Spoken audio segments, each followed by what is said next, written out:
أصدقائي، اليوم بدي أحكي عن علامات وضع البيض عند البادجي. أول علامة: يتحول لون كير الأنثى من الأبيض السماوي إلى البني الغامق. نلاحظ توالف الذكر والأنثى وإطعام الذكر للأنثى وهي داخل العش.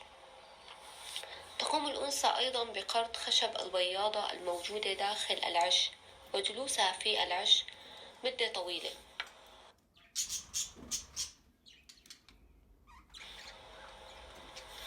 أيضا ظهور انتفاخ عند أسفل البطن وقلة الريش حول هذه الفتحة، ويكون حجم الفضلات زيادة عن حجمه الطبيعي أضعاف المرات، وتدلي الجناحين، ويقوم الذكر بتلقيح الأنثى عدة مرات وأحيانا عدة مرات في نفس اليوم، وبعدها ترون البيض إن شاء الله.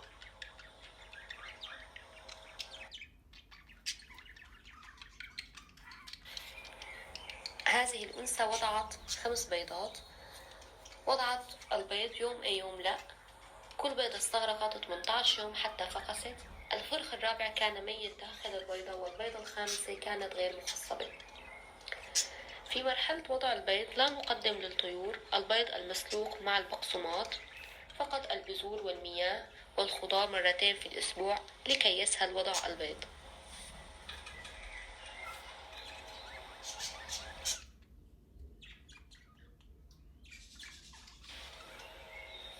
في مرحلة إطعام الطيور للفراخ لا نقدم للطيور الخضار والفاكهة لكي لا تصاب الفراخ بالإسهال وتموت بعدها، ولكن نستطيع تقديم البيض بالبقسماط والبذور المنوعة أو البيض المسلوق بدون البقسماط.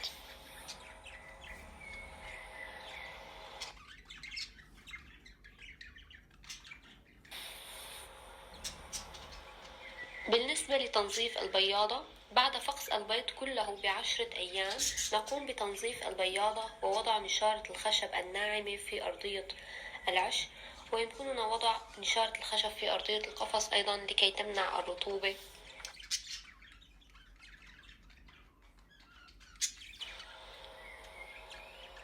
في هذه المرحلة يجب توفير عزم الحبار في القفص من أجل تعويض الكلس في جسم الطيور، وعدم فتح البياضة بشكل مستمر.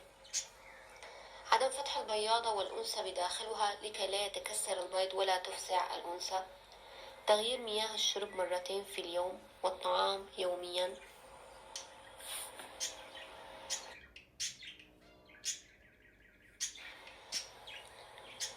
وفي مرحلة وجود الفراخ تقديم البيض المسلوق يوميا وتغيير البيض بشكل يومي حتى لا يفسد، وتنظيف البياضة كل 5 أو 6 أيام، وتفقد العش من وجود الحشرات والفاش لكي لا تموت الطيور.